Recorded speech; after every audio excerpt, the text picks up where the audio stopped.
I'm Tony, FSP's partner for Modern Workplace. Welcome to the pod. We're going to be talking about the future of work, and I'm joined with some guests. Would you like to introduce yourselves? Hi, I'm Vickie. I head up the Learning and Skills team as part of our digital change and adoption capability. Hi, I'm Simon Walker. I'm one of the directors at FSP. Hi, I'm Daniel Halls. I'm the Power Platform Consulting Lead in the Modern Workplace practice at FSP.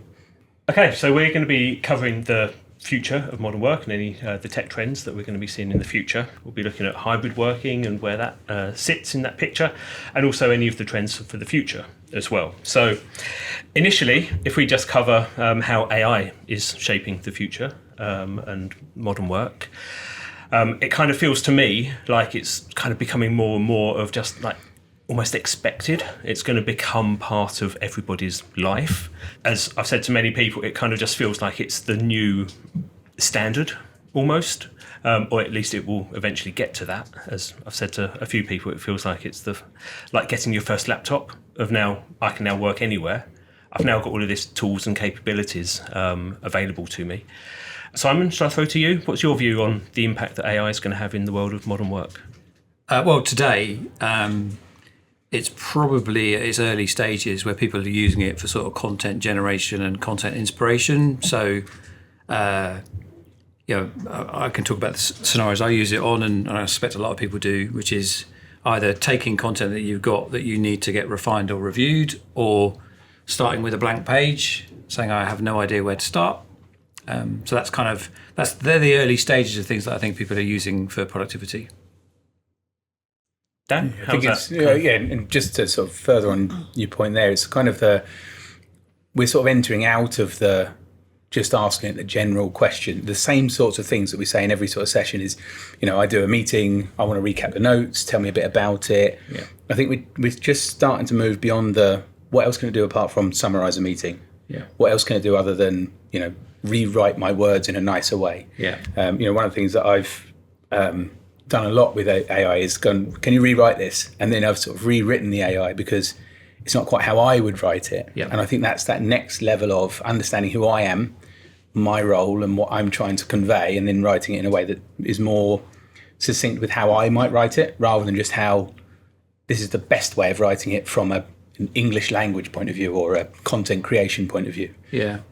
Oh, it's interesting. I was at a customer the other day, and I'll explain what this means in a minute. Somebody actually said, I've been tweaking the prompts. I thought, well, that's quite advanced, which is the process of pre-filling in some guidelines for the AI in terms of how you might want it to speak or subjects to avoid or that sort of stuff. And I thought, well, this is interesting that this was an end user was starting to tweak how the AI was behaving and not taking it out of the box. I think that does show that these things are going to continue to develop and refine over time so that people generate content that, you can pretty much tell when AI has been generated, content been generated by AI out of the box. It sort of looks too clean. And so people are managing to introduce a bit more of their own personality into it, but it get harder to spot, I think. So, and it's interesting that users are starting to figure that out. So, it's quite interesting, I think. It's the prompt engineering bit for me, I think, is when we move forward with how AI works, is prompt engineering going to be as necessary, or is that going to be sort of part of the normal way of using AI? Yeah, interesting question. Well, maybe it'll gather enough information about you to do it for you. Yeah. Certainly at the moment, I'd say that's a little way off, but yeah, could do. What's your view? What's your take? I was just thinking that I use it for content generation, and with training, there's a lot of work to synthesize information from different sources and structure it in a logical way. So it's really, really helpful for that. But as you guys said, that you then need that kind of instructional design eye to work out what's actually going to work and to keep refining it. But I do, with the prompt engineering, I do often say, please explain this technical concept to me as if I were a bright child. And I find that it does. So otherwise it assumes you're really technical first. What if you're not a bright child? Well, then if it's too difficult, then I'll say just a child, please. And I think that's a really good point, because there is still a little bit of hand-holding with the content that comes out of it and its accuracy, and we're the experts and it's just helping us get to the result quicker.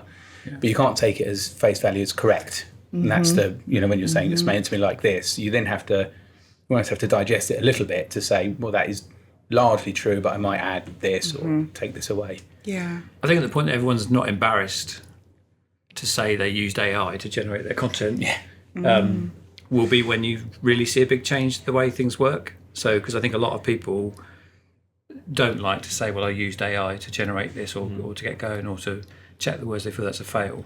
But I think once people get over that, I think eventually it's just going to be standard. Yeah, everyone will just use it. Right, it won't become a topic of conversation. No. It'll just be, I pulled this together. Yeah. But you know how you do it. Yeah. Like, you don't say, oh, I found this article on Google. Yeah. And now I've rewritten it a little bit and I've made it my own. It's like, well, I kind of assume that people are going to be pulling it out of various different sources and stuff like that.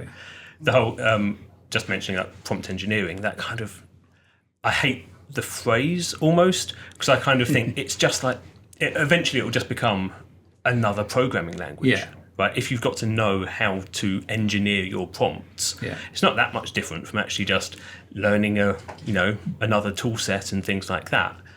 But I kind of think it should, I know we're at the early days, but I'd kind of like to get over that bit. Yeah. You know, I don't want to have to engineer my prompts to get the right answer out of it. I kind of want it to be right. But I do also appreciate if it was like another person, like you had an intern or something, you'd have to explain to them what you want, what good looks like, what the outcome should look like. Well, I think there's that longer term piece as well. And I suppose there's this AI at the moment, won't rule the world. But I think the long term thinking is when AI can teach itself to enhance its own prompt engineers. I got that wrong. I'll engineer my own prompt so it's better next time, and you start to add those layers of it.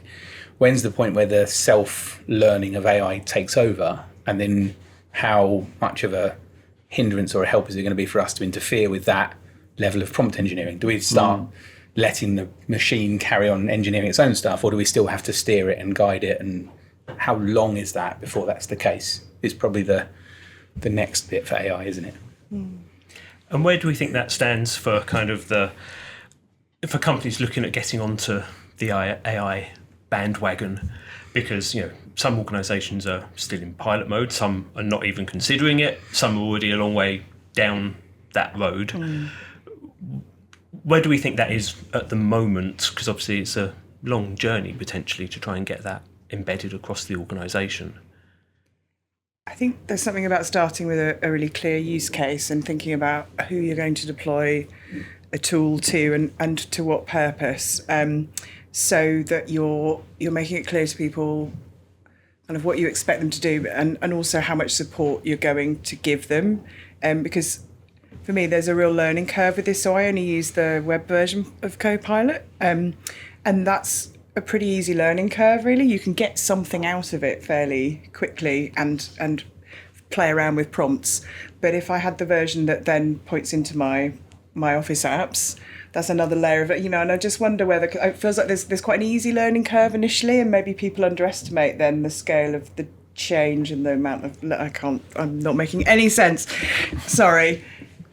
I think that people underestimate the scale of the learning curve, and I can see people initially making some productivity gains, but then almost getting sort of plateauing without real thinking through what are we using these tools for and what support are we giving people. Yeah, I think there's a bit of also that, okay, I've got AI now, what am I supposed to do with it? What does the organisation expect me to do with it? And there's obviously, it's different for a lot of industries, but you give it to a tech firm, they're going to start prompting it, poking it and getting on with it. Yeah. You give it to civil servants that are trying to get on with the day-to-day service delivery they've got to do for constituents or people in the real world. It might be I do this every day, so what do I now need to do with this thing? And there may be a little bit of a journey that you need to take people and go, well, actually, this stuff you do day to day, here's where it can plug in and help, and here's where it might make this part quicker so you can do this a bit better. Yeah, I think for me, parking aside like the general subjects of AI, so what are the things you could do for your users? What tools and stuff could you give them as opposed to kind of a bigger AI strategy type thinking thing? And the obvious choice most of our customers are looking at today is deploying some form of Copilot capability, depending on their licensing arrangements. All the lessons that I've heard from the projects that have run so far are pilot it with a broad audience, roll it out to a small audience. So figure out where the real roles that get the benefit, because a lot of roles that don't, or don't get as much benefit as they should, but you can test that through a pilot and then you can focus in on these are the roles that really get the value, and you can start to work on some more advanced use cases as well. So an example might be, for example, if you're in a legal team, then it's not content generation, it might be contract review. So review this contract for me and tell me where all the pitfalls are, blah, blah, blah, and that sort of stuff, or save time, summarise this contract for me. And that could be a massive time saver for a legal team, very specific use case. So I think what we'll probably see customers do is, well, I think it's a good approach, is to kind of go, throw it out relatively wide to take feedback in on where the value really is, and then start saying, well, actually, this role doesn't get that much value, so let's park the cost of that and give it to these people who are seeing a big benefit and who get it, because there'll be a lot of roles that don't. So I think that's been quite interesting to watch that, and we've already seen that in customers already, including some of the big ones. So yeah. And would they take the example processes that come in and then go, here's how we think we should pilot AI in this scenario? So you took the example of rewriting a legal doc or something like that. Would that be kind of then a trial case that says, when you're doing this, ask AI first, tell us what you think, and get some kind of tangible feedback as to whether that makes it better or not? Yeah, I mean, I think we've surveyed people in other projects just to see what. But actually, it's an interesting point you raised about maybe there's a refinement to this, which is we have deployed it broadly and allowed people to discover their use case. Mm-hmm. So they've come back and said, I found this thing that's really useful, rather than, at the moment, a more expensive way of doing it, but potentially a more focused way of doing it would be to go to a particular team and say, what is it you do? And here are the scenarios, because obviously people don't know what they don't know.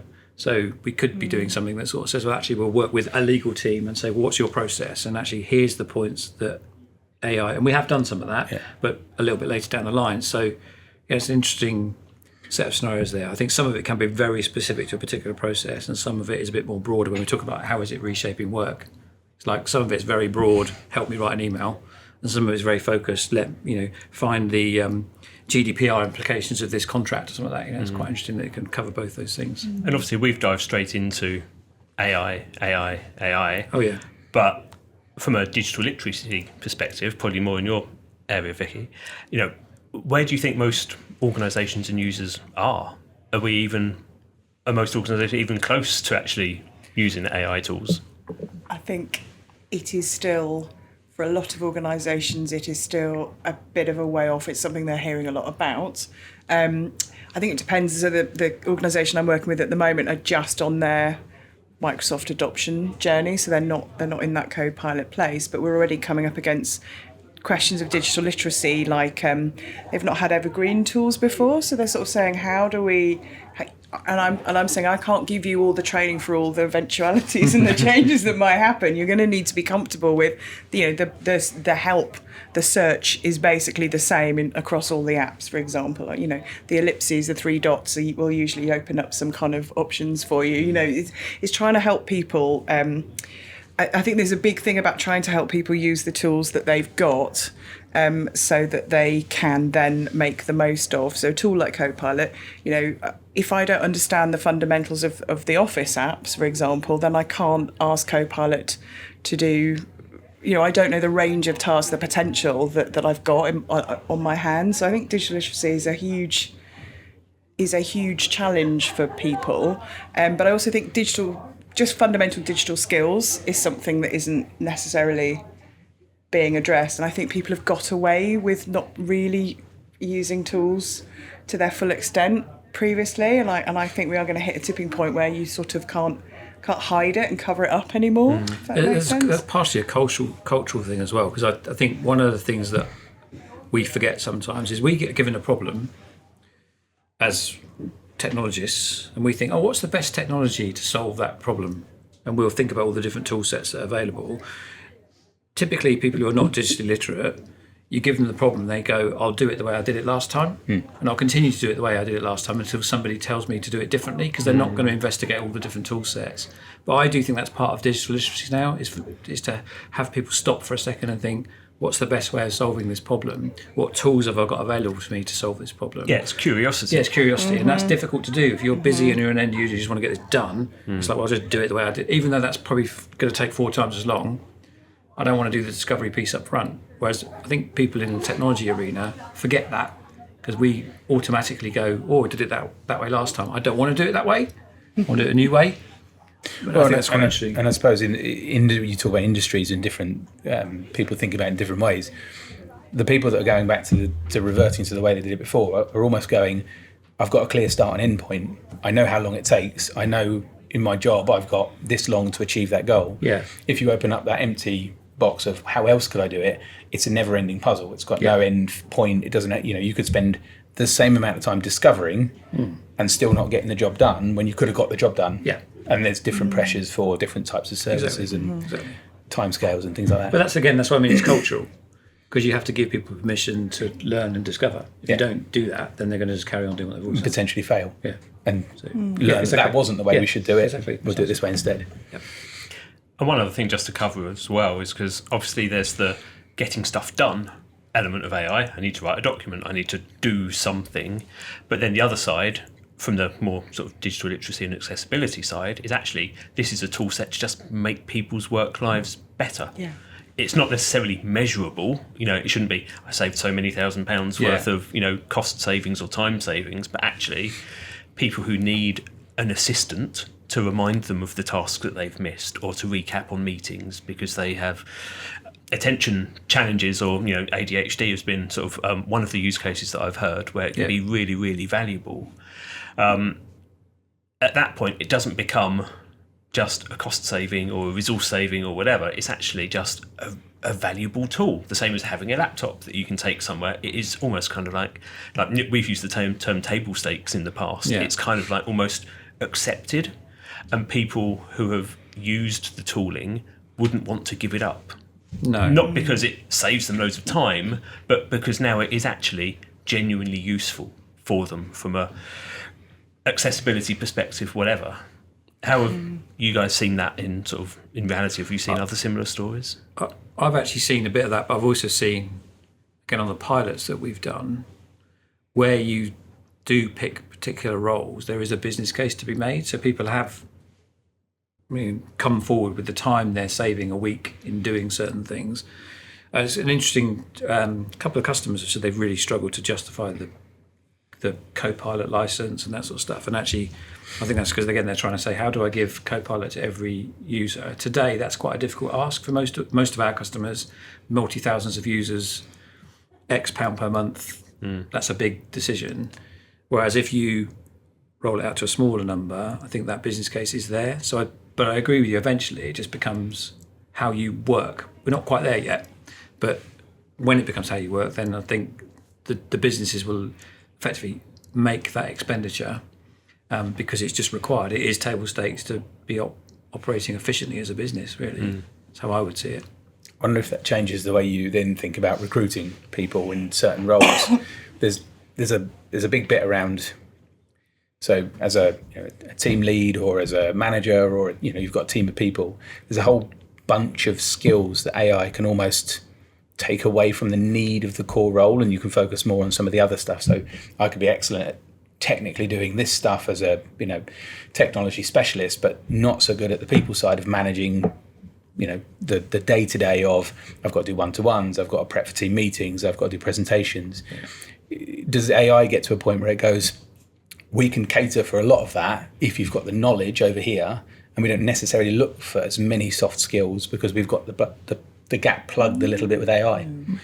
Maybe. That's interesting. So my view, unsurprisingly, is that AI isn't going to paper over the cracks of poor management and poor trust amongst teams. and in fact, I think it probably exposes it more because you are reliant on people having great team relationships, everyone being clear about what they're trying to achieve so that they can get things done without management oversight. And I think some of the recent cases where I think Asda a couple of weeks ago has called all of its exec level, its non-shop staff back from working from home, and it just feels like a failure of management to me. It's nothing to do with the technology, and so I think that a lot of the old models of management, like communicate, build trust, get to know people, flex to their needs, are even more relevant than less. So. Are there any other kind of stories that you guys have seen, really good use cases for AI? One, just personally, one of the things that I really love is when I'm going into a meeting Copilot will just tell me, oh, you might want to read this document or things like that. If you see that, like in Outlook, and it'll just say, oh, and this is a related document to the meeting you're about to go into. Yeah. That is brilliant, because I'm not turning up trying to work out what was the pre-reading, what should I have been, if I'm struggling for time and stuff like that. Just like, oh, I immediately know why I'm here. I know what the documents are that are related and things like that. Some of those bits are really, really valuable for me. Any other kind of stories that you guys have seen, decent use cases? Yeah, I've got probably some stuff that I've used it for a lot recently. One of the things I find it quite useful for is sort of keeping a consistent approach to managing the people. So I use it very much as a tool to say, if I've got 5 one-to-ones coming up here, what's the expected structure of, how I talk to each of those people? What are the important points? You've got to do a little bit of, when you're managing people, kind of, everyone's an individual, but overall we're trying to achieve sort of a very common goal. And I think coming back to your point of it highlights the grey areas a little bit better, but it kind of gives me a bit of a structure for saying, if I've got 5, 10 one-to-ones coming up, what do I need to make sure I do for everybody? Where do I get the prep from? What's the information I need to look at? What's the projects people have on? Whereas before, I'd kind of have to know all of that and remember all of that. So I'm coming to talk to Joe Bloggs in my team. There's no Joe Bloggs in my team. And I need to remember that they were working with company X. No, not X, because that's Twitter. A company that doesn't exist. And I need to remember what they were doing that was valuable for that project, whether they delivered it, when their next milestone was. Whereas AI can give me that. Right, for Joe Bloggs, they were working on this. They were supposed to have done this by now. They said they were going to do these. Make sure you bring these things up in your next one-to-one. So I think that for me is quite handy, because I haven't got to be the gatekeeper of knowledge. So that frees up your mental space to then actually have a focused conversation with a Strange human, thoughts about random company names. Yeah. Which is a great use of the tech, isn't it, to have a more human conversation ultimately. So, yeah. Simon, any final thoughts? I was trying to think about there's a number of things I've seen and a number of things I've done as well. I guess the main thing I use it for, the main use case, is literally when you're stuck. So sometimes when you're, trying to write a strategy or something, they come really easily and you know what to write. It's a doddle. And other times you sit there and you think, I haven't got a clue where to start on this. I have no idea. I know kind of what I want to say, and I've found the content generation capabilities, generally speaking, I would say it gets it wrong. But it gets it right enough to put like a parapet solution up there. You kind of go, well, that's gets me started, but that's wrong, that's wrong, that's wrong, that's wrong. And it gets you going. So I think that's a really interesting use case. The other one is a bit more advanced I've been working on, which some of you know about, is I have a lot of meetings with a lot of people, and I kind of want to know a little bit about them before I start. So I use AI to do that research, and I've wrapped some stuff around it to make it easier to do, but effectively give it someone's LinkedIn profile, and it'll just summarize their interests, who they know that I know. Have they been in the news recently? Who do they work for? That sort of stuff, and any schools they've been to. That, so you can quickly kind of remind yourself, actually, we went to the same school, or we know the same person, or whatever, and that sort of stuff, without having to do that long form because I do that anyway, but I do it the hard way by going to LinkedIn, searching on Google, and that sort of stuff. Now I just give it a LinkedIn profile. And it works most of the time, apart from occasionally it will decide that some CIO in a customer is also an Olympic athlete that won gold medal or something. So it does get things wrong. As we all know, these things hallucinate. But I think that's a really good example of taking a really time-consuming job and then making it really quick and easy. And I think there's lots of things, as we go from the basic content generation into getting things done, that's the next big step I think we're all going to see, which is actually this thing doesn't just help me with content, it goes and does something. It books an appointment in my diary, or it takes some action on something that I need to get done. That's going to be really interesting when that happens, because it's taking all the stuff. I'd quite like it to start learning my patterns and habits. Yeah. Because if you're doing that for every meeting coming up, if it could have just done that. Yeah, sent it to me beforehand. Thank you very much. More back to what you were saying about, before the meeting it said this. Well, if it can then do, well, actually last time you checked the profile. I've taken a little bit of doing it for you. Yeah, agreed. I think that level of automation's again a little way off, but I definitely see now we can start to, the first AI tools have started to come out that can control your screen. Yeah. So it's not Copilot, but you can now ask something to go and look up something on a website and that sort of stuff, and it will drive your laptop to do that.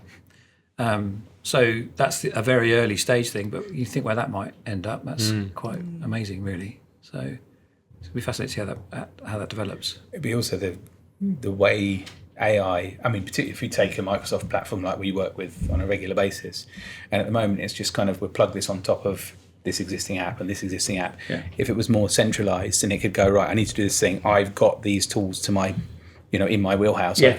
I can go and write you an RPA desktop flow that's going to connect to your legacy server and get you the thing you want. When can you go to one place and ask it to do that, and it goes, I've got all these things behind me, I'll go and get it for you, and I don't care the path I need to take, sort of approach. For those of you that don't know, by the way, RPA stands for Robotics Process Automation. So it's basically automating actions on the user, just in case someone's watching thinking, what the hell is RPA? Or what's that crazy man in the corner talking about? Yeah, exactly. Exactly. Yeah. So, yeah, I mean, a lot of what we've talked about so far has been productivity of, like, for my sort of world or whoever's world and getting their work done. I guess the next level after that is then, kind of to your point there, Simon, was just more automation. Yeah. So how can we actually start to train these tools like Copilot? Microsoft has started releasing agents in Copilot, so you can now say, go and do this thing, but don't bother me about it, just go off and do the thing and then report back when it's done, or do it every Monday or whenever I get an email and things like that. That feels like it's that next kind of step of now definitely. I don't have to explicitly ask it to do it, I just tell it what I want it to do and it will go off and do stuff, autonomously, as a little helper. Have you seen examples or any sort of innovations in the industry that you've seen that are particularly interesting in that sort of world? I've only heard of things like people booking holidays, through the agent app. Would it be an app, or the agent capability? You might want to talk about more examples, but my brain is just going to, this is the rise of the machines. They're going to go and just make decisions and start blowing things up. And I'm thinking, I'm just self-examining, like, what? So the idea of AI in itself isn't scary, but now it's like, we've gone a step too far now. It's going to have agency. But maybe, I'm trying to think, did I feel like that about the AI capability we currently got? Is it just that my brain needs to catch up with the reality and see all the guardrails and see it's okay, it's not as bad as you might think? But I just think it's an interesting question, and if I'm thinking it, I just think it's so one of the factors in adoption is obviously how people feel about tools and the fact that they can be a bit scary. And I think the agency piece, it feels like I'm just interested in, like, what sort of guardrails you've heard about, and because I imagine it can do this sort of thing already, but it's just that it's really difficult to restrain it from making wildly bad decisions. Yeah, there's a real bit around a lot of these concepts kind of exist in the technology world in various different facets. Okay. I think where we're getting to now is it can the machines run the principle of an agent? So we have agent queue jobs for workflows and things already. Yeah. So that's a concept that happens. We can make stuff run overnight on an agent job. Right. On a trigger base, on an event base, on a thing. I think where we're getting to now is can the machines call an agent for us because they need one and not because we've told it to use one. Mm-hmm. And I suppose that's the sort of the difference between the two approaches. Even with a workflow or an RPA automation that we would create, we would define the parameters and we would say, I want you to behave like this if this happens. Right. Whereas what you're kind of doing now is there's the potential that in later iterations, you're trusting that AI makes that decision because it's the right way to do it, and that if it gets it wrong, it's going to self-correct. What's it going to do with the data? Where's it going to push it? What's the boundaries around the app? There's lots of, but we make a lot of those decisions now, and I suppose it comes back to the point I was sort of saying earlier, is when does AI go, I'm just going to open the toolbox and get the thing I need and go for it because AI's decided it's the right thing.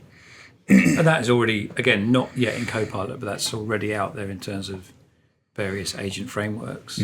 When you watch them running, it is quite disconcerting to a certain degree, because you'll normally have like an agent that you ask the question to, and it'll have a bunch of tools available to it to do the job, and it decides what tools it's going to use to fix the problem that you've given it, and you can watch the audit trail of it, thinking it through, and I'll use that, and then it often will come back and go, well, I didn't get the right result from that, so I'll try this instead, and that sort of stuff. And that is quite an interesting thing to see, especially when you realise that most of these models do not do reasoning. They don't. They look like they do.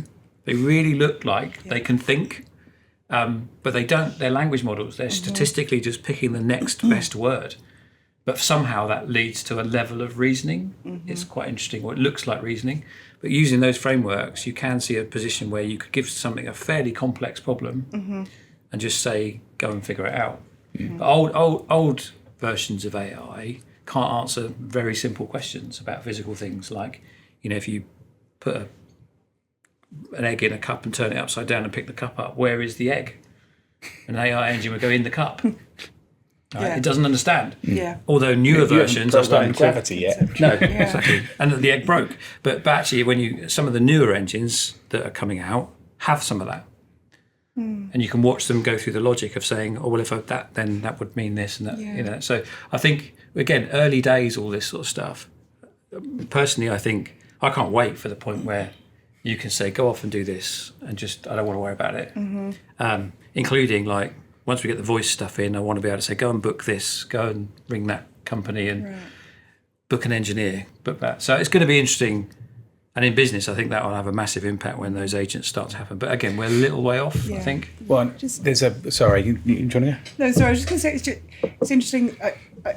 I guess it's sort of, how do you limit how likely it is to sort of exhibit unexpected behaviours? There's something for me around, you can give certain parameters, but as you give it more complex problems, you need to relax the parameters, and that is quite a risky... I don't know. But you kind of I'm give going people, down a risk path. you give people problems every day. Yes. And they get it wrong every day. Yeah.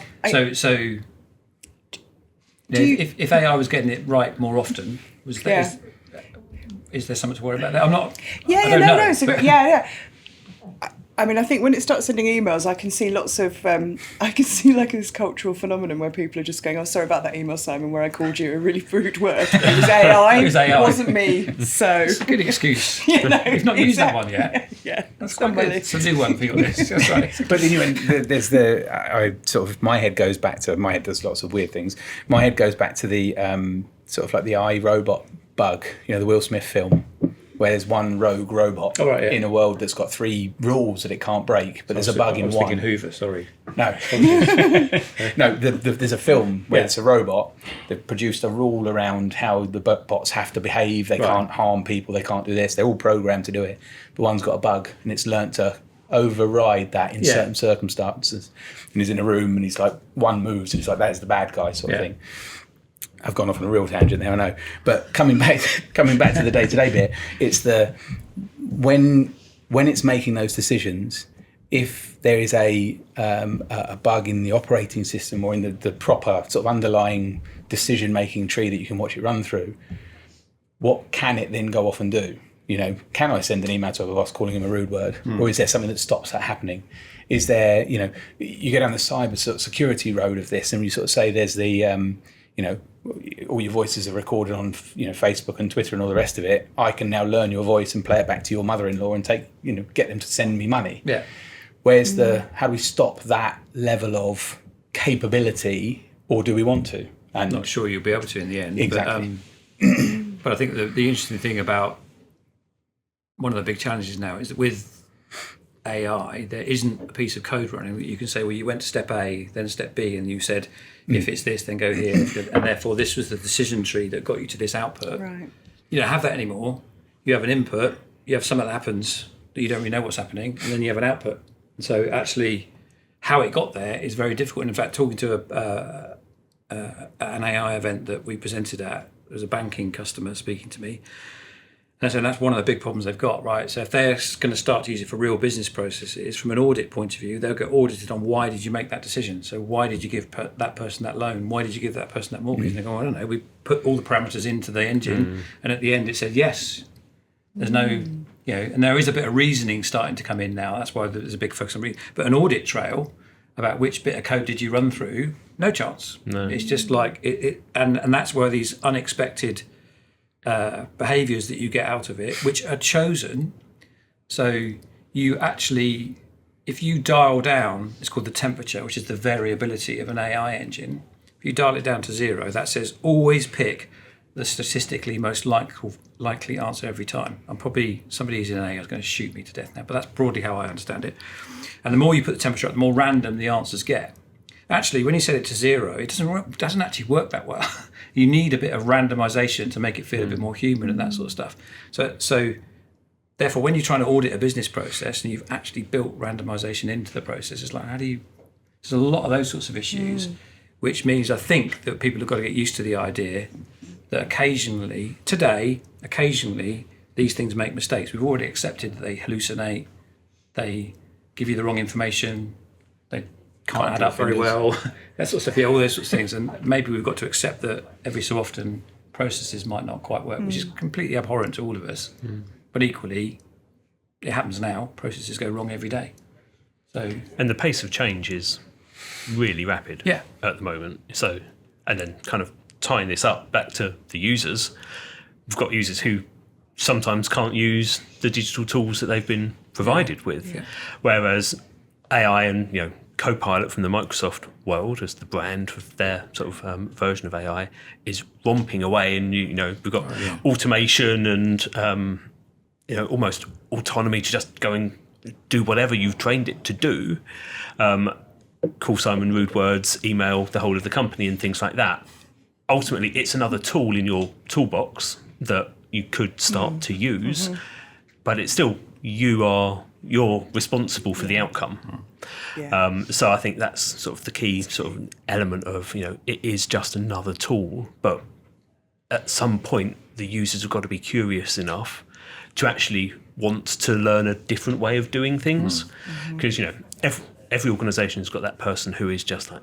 The really easy example from Microsoft was like the person who reviews the sales inbox and looks at every email that comes into the sales inbox and then has to work out who's the best person to answer this question to go and pick up this opportunity and things like that. The demo was, well, now I just train Copilot to say, here's a bunch of people in a Word document, these are their specialisms and the areas of content that they focus on. Every time an email arrives, refer to this document, work out who's the best person based on the contents of the email, and follow up with them. And then it just goes and spams everybody with, hey, there's an opportunity for you, hey, there's an opportunity for you. But that could be someone's pretty boring, dull part of their job that they don't really enjoy. That level of curiousness could actually really help them. Because now actually they have a personal assistant who is helping to do all of that sort of thing. So I think that's where I'm kind of intrigued and interested to see where it goes, where we can actually sort of get a bit more autonomy and decision making out of the tool set. And at the end of the day, I think we ran a breakfast event this Monday, and it was not to do with AI, and actually AI didn't come up very much, which was quite refreshing. But there was a thing about how to use data correctly, and that's quite a complicated thing, as the same sort of question as how to use AI correctly. And the group, the very intelligent bunch of sort of chief data officers and very senior people, came to the conclusion actually the only way you can do it is to say the end user that is using that service has to make sure what they're doing is fit for purpose. That's the rule. It's just fit for purpose.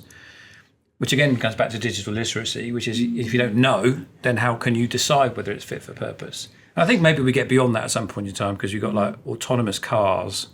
If your autonomous car crashes, whose fault is it? Right. So if your agent inside your business does something on your behalf that was wrong, whose fault is it? Yours or the AI agent? But for today, I think most businesses will have to go down the line of you still need a human. You still have to take accountability for something that's done on your behalf. That's, I think, how most people will go for the short term anyway. So if we pivot now slightly away from AI to... Thank God. Finally, over to sort of hybrid working and how sort of people are actually doing their work and where they're doing their work. Obviously, hybrid working has been, transformational for many people. But equally, like you said earlier, Vickie, lots of organisations are bringing people back into the office versus where at one point everybody was remote. What's everyone's kind of view on where hybrid working is these days? What's the kind of trends that you're all seeing for hybrid working patterns and patterns in the industry. I mean, I can speak for my team directly, and I can probably give some anecdotes, examples of other organisations I've spoken to about it. But right now, for my team, geographically, we're quite split. We've got people all over the country, all in England, which is, some of our teams are on different countries, different time zones. But for me, it's UK wise, and what I find now is that there's a couple of really good things and a couple of things that probably we need to be maybe a little bit better at overall. The really good things are doing client workshops, for example. They don't have to necessarily put us up for lunch, have us in, for long periods of time. If we were doing client engagements before, it would be, I'm there the whole day, I've got 4 of us, somebody's got chaperoners around and all that sort of stuff. So we can be in and out. That makes time more efficient. There's a little bit around checking in with people, quite easy to digitally check in via a chat message, and that seems to be quite accepted by a lot of people. But I feel that there's a lot of, when it comes to the management of people, particularly when things aren't so good, becomes a lot more tricky because, how do I know? So, Joe Bloggs has logged on and done a decent run of hours. How many hours have they put into client engagement X, for example? I'm expecting this outcome, and this many hours is normally required to do it. And when I don't see that, is that because they haven't put enough hours in? Or they're doing them at a different time of the day, or they're going to do them next week? It's a lot harder to see physically where people are in their sort of current working process. And it's a little bit more like I have to let them own that. Then when do I step in and say that's not where it's supposed to be? So for me, that's probably the not so good area. Yeah. I think hybrid working is completely transformational for a lot of people. There is a little bit of there's this sniffiness that's occurred, I think, in corporate world that says that those people who are kind of saying you've got to be in a certain amount of time and this sort of stuff are like, they're just not very good at what they do. And so they're not very good managers, they're not very good people, and they're failing. And I kind of think, actually, we consult with customers all the time, and they've all got such different operating environments and different cultures. I don't think we can make those judgments. Sometimes it's like, look, you need, a business might make a judgment.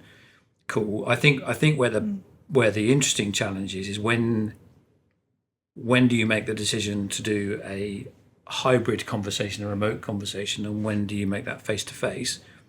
I guess I'm relatively old school in that if I can go and see a customer, oh look, he's looking like, oh no, you're not really. Yeah. So if I can see a customer face to face, I much prefer that because I think then I understand more where their head is at.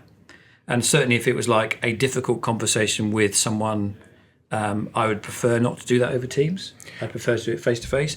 So I think it's making the right decisions at the right time about when you do that. Some people, again, it's transformational to be able to work remotely, but equally some people it's difficult. You meet people here, they want to come to the office, right? Because they want to interact with people and that sort of stuff. So I think everyone is different.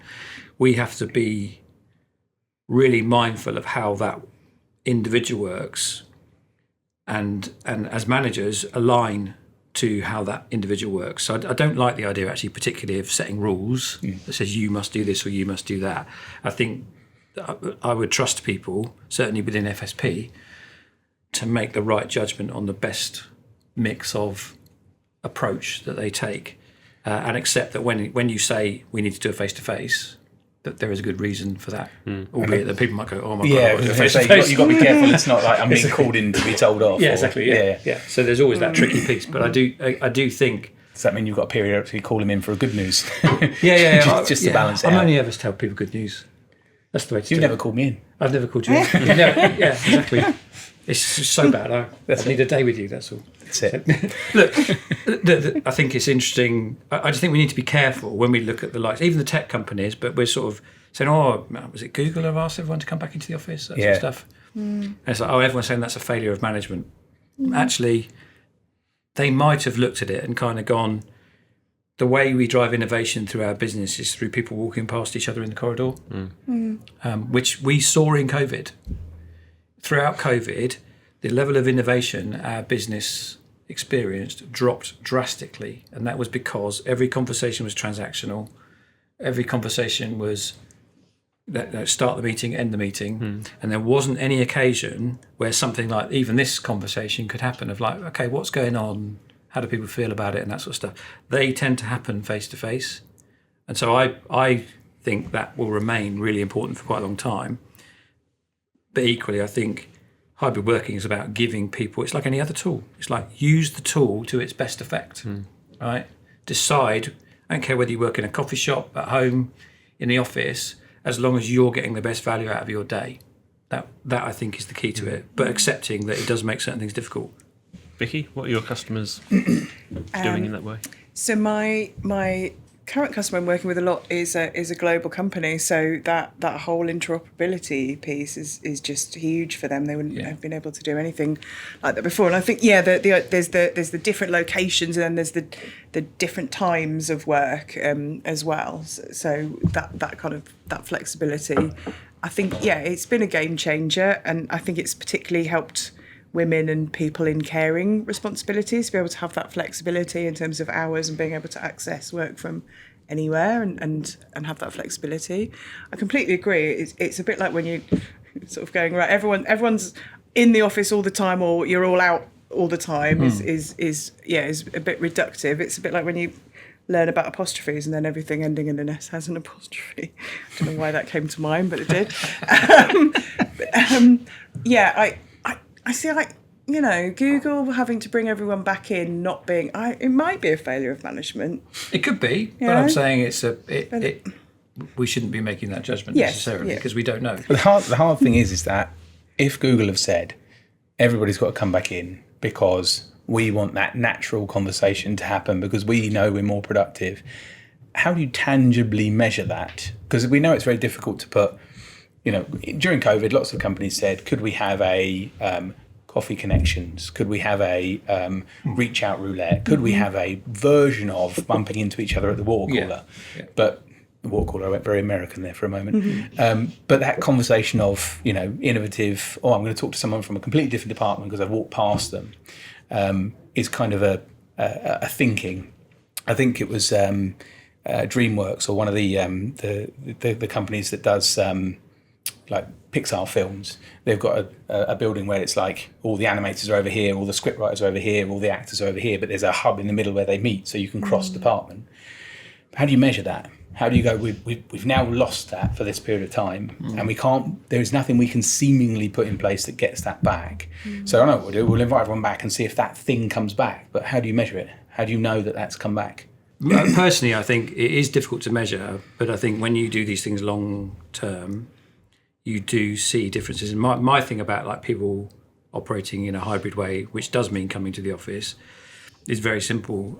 I look at the progress we made on innovation throughout the period of COVID where we were not coming into the office, and it was almost non-existent. Not hardly any processes changed, teams changed, structures changed, reporting lines changed. We do that all the time when we're under normal operation. We reframe and refresh and want to reinvent ourselves all the time.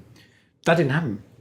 And I think a lot of that was because those conversations were not possible, or were not easy to have. So I think there is a definite mix of both. And I think it's probably not great if somebody is permanently, and I know we have got people who pretty much permanently work remotely, but I think it's harder to connect with them, harder to make sure they're okay. And we do have a duty of care to everyone to make sure they are okay. And that's all more difficult to do. And so, trying to make those connections in person, I think, is really important, even if sometimes we have to go to see them. It's kind of like, actually, let's do that then, because then we know they're okay. And does it make it easier for people to hide? Yeah, I guess it does. But I think, again, people have always been able to hide. True, yeah. So I wouldn't blame hybrid working for that. It might be a bit more difficult to detect. Slower to find out. But again, I think I'd view those things as judgments on the management. So in other words, back to failure. Coming back, I'd get judgy on that, which is, if you've got a bunch of people that aren't doing what you're supposed to be doing, then that is a failure of management, right? So I'd get judgy on that, definitely. Nice. You're back in the game. Yeah, exactly. Boom. So, thank you. But the problem's the same. It's just a little bit more difficult to resolve. Yeah, that's all when it's hybrid. But Simon, you said that now that we are able to come into the office again, we've got through the pandemic, and you can see that creativity and that innovation alive in FSP again. Yeah. But you haven't told us all to come in. You haven't given us a ratio or a quota. So there's something, I think that just highlights the importance of culture and the management and leadership that kind of create the culture. But every business will be different. Yes. Right? So is what I'm saying. And we've taken a judgment that says, actually, we need to enable people to do the best work that they can possibly do. And so that means them making choices and hopefully making good choices and guiding them when they don't make good choices. So I think it's, in that respect, it's easy. But for a lot of other businesses, perhaps if you're more regulated, for example, then it's much more difficult for you to do that. So you have to sort of start setting some rules. So that's all. I think that's all horses for courses, and we would recommend any one of those approaches. Potentially, if we were consulting with a customer about what should you do about hybrid working, we could potentially suggest any of those options about, look, in your environment, this is not going to work for you to just let people decide. Because there are customers I can think of now that if you let people decide, you would never see them again. Having the flexibility and the acknowledgement that everyone's got a family, everyone's got responsibilities. Some people going through hard times. Some people are, have got loads of capability to work from home, and others don't, and they want to come into the office and things like that. So I think what's really important is just to focus on using the right tools at the right time, but also trying to make whatever scenario it is applicable to everybody. It's kind of like the equivalent of, I love the term of the runway meeting. So if you happen to be on the remote, on the Teams or the Zoom or whatever video conferencing end of the call, and everyone else is in the office, and you've got a webcam at the end of the board table, and you just see a long line of people both sides of the board table, and you can't even see the people on the other side of the call. Right? I love this concept of you design the meetings for the people who are not in the room, not for the people who are in the room. Because again, around the hybrid world, wherever people are, at home, in the spare room, walking the dog, whatever it needs to be, how do we kind of get that balance right? And that's what really fascinates me, is how can we make the experience work for people who are in the office, in the meeting room, at home, in a tiny little cupboard, just with a laptop, or we've got this huge IT setup with webcams and ring lights and all that sort of stuff. How can we make that even and fair for everybody? And it also comes back to the co-pilot stuff. How do we give them the tools to just get their job done as efficiently as possible? So it's just a completely fair, open playing I think field. there's a little bit of responsibility on the individual though as well. I think there's only so much in organisations. So coming back to that. If I was going to talk to a company and I knew that I was at home because I work from home and I've got a dog and I've got a child and I've got, and it's the meeting's at 3:00 and that's when the school lets out. I have things in place at home that say, well, if the office door is shut, you can't come in, that sort of thing. You need to have the baby on the telly running in with the nanny running behind in COVID times. I think we're a little bit beyond that now, that says there's things you can put in place to stop that happening. You'd hate having a call with me. Would I? Yeah, because half the time I'm like, I'm sorry, that's my dog. And I think that's fine, because that'd be me talking to you. Yeah. That wouldn't be me running a workshop with a prospective client trying to figure out their solution that they want to pay us X amount of money to do.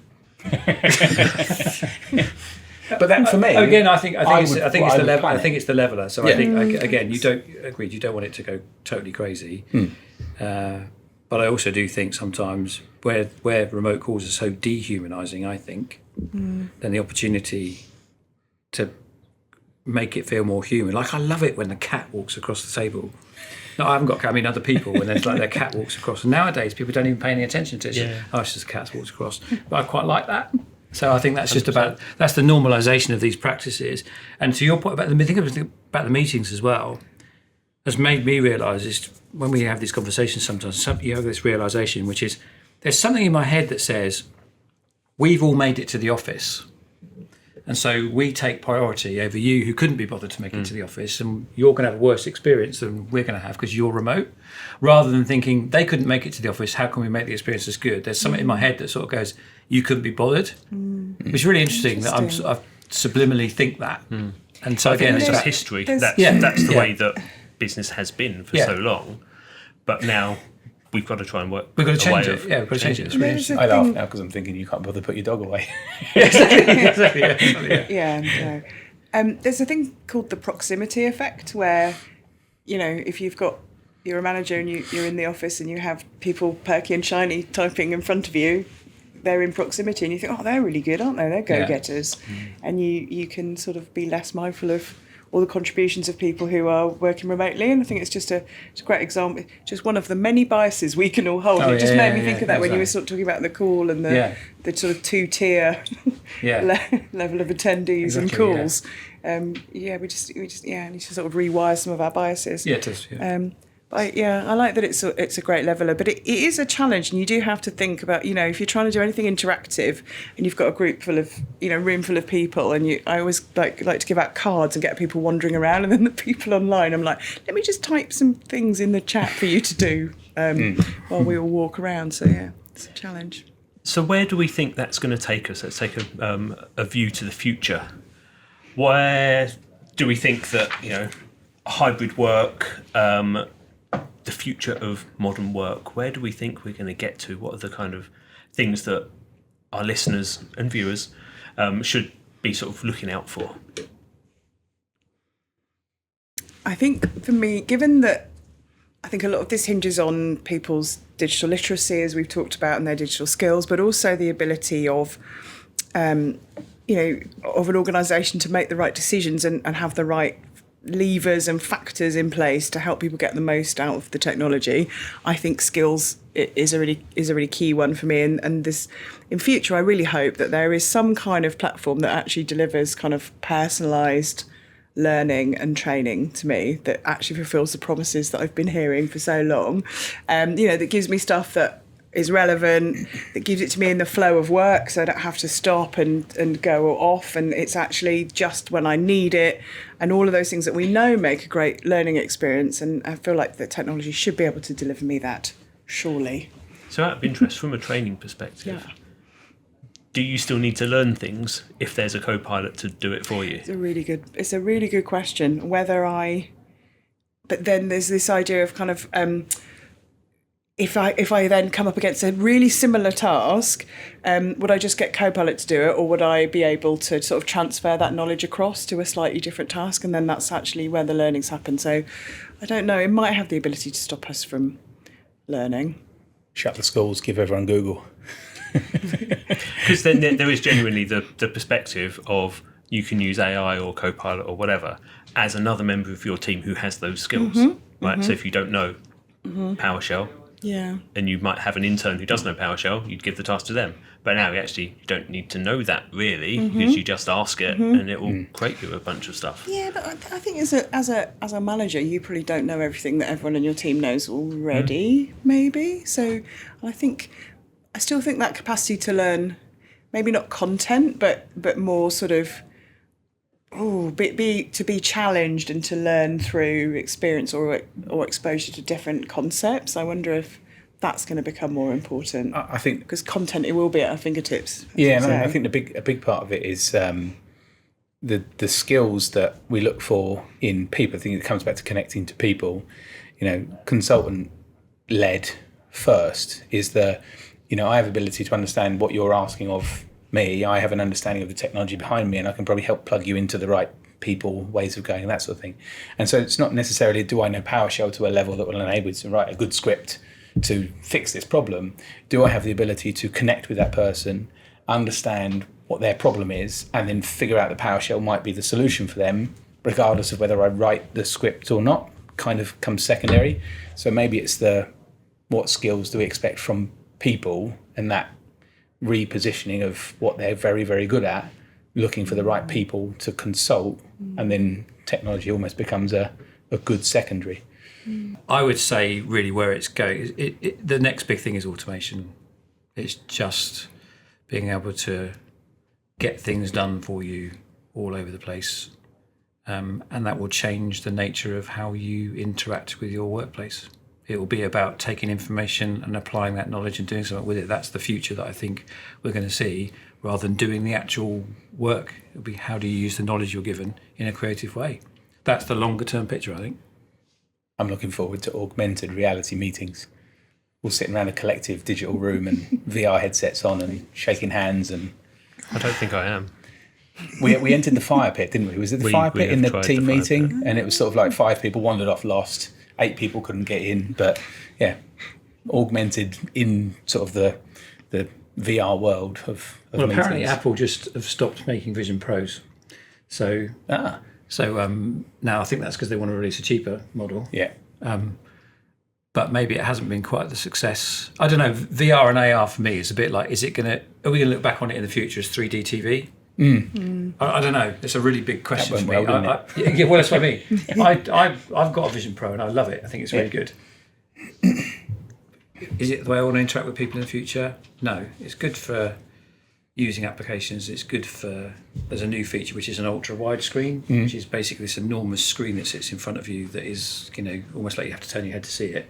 And it's really high resolution. And so productivity wise, it's quite good. But actually, would I want a meeting with it? Probably not. I saw a really good application of AR, and it was using Power Apps and a virtual headset. They created a servicing app for like a air conditioning unit. And you walk up to the unit, you look at it, and it goes, right, we've scanned this, it's this, here's the menu. I suppose it's whether you want to go any further than that and go, this helps me do my task better.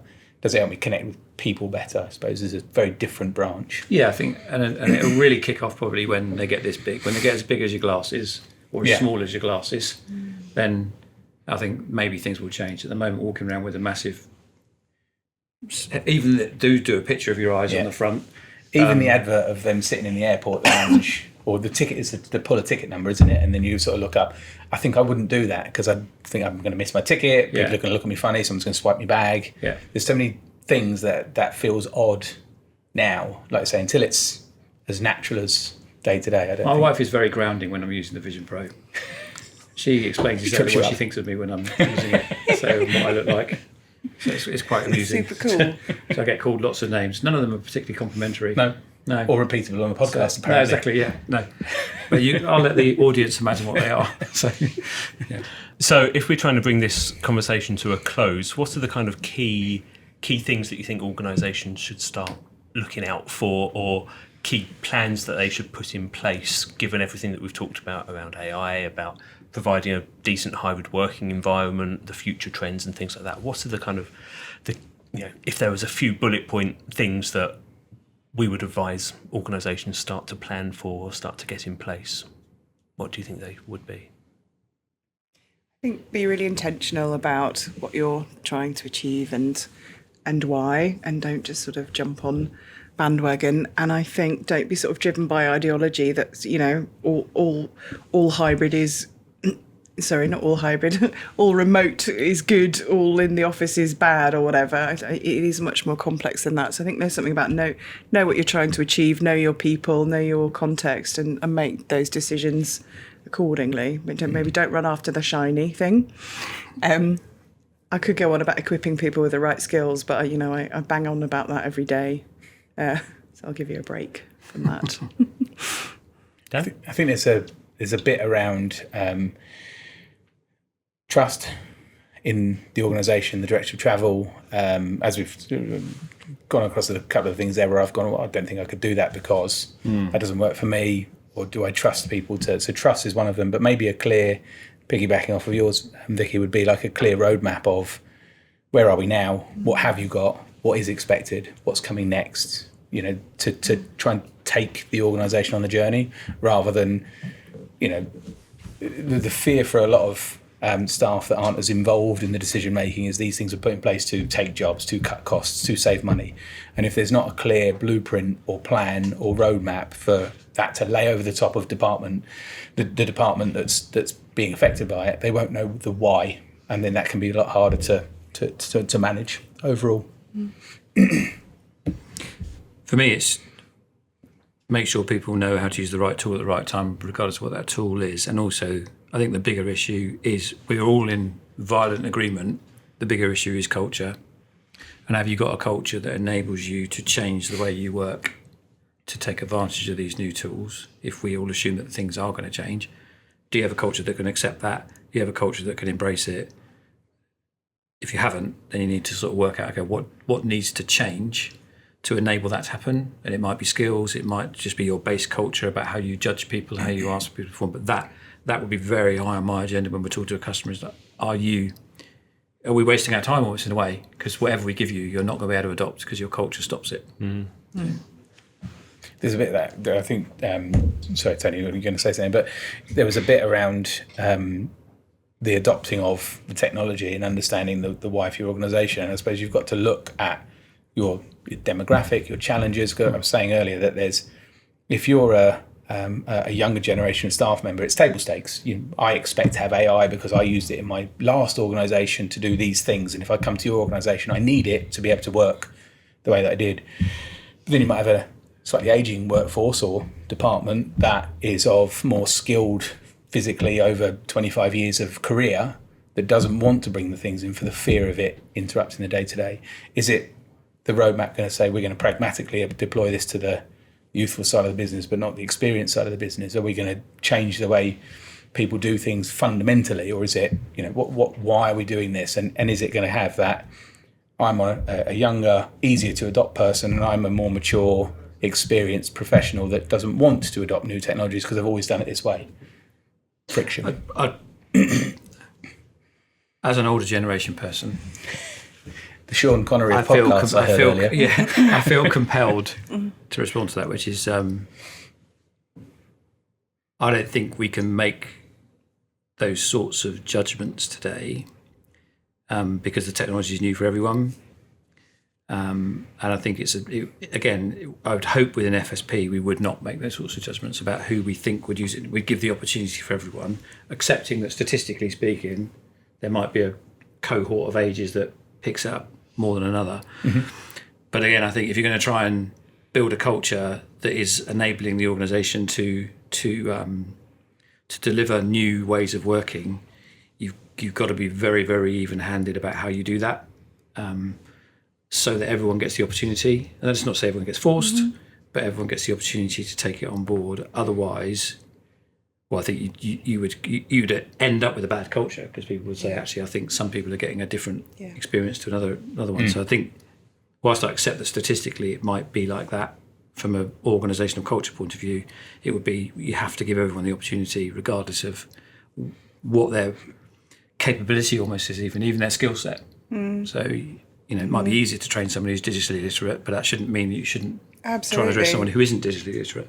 So that would be my view on it anyway. But yeah, absolutely. You've got to think about the not excluding people through not giving them access to the right tools, because that's a whole level. It's another level of exclusion. And then if there's a skills gap, it's just going to get wider and wider. If they don't even have access to the tools, they're never going to learn them. So, and I think just from what you were saying, Dan, about what do people want, and everyone's individual. I think we shouldn't be afraid of talking to people as part of the policy setting as well, and not kind of making assumptions, because it is so complex and individualised to some extent. So, definitely great. Thanks, everyone.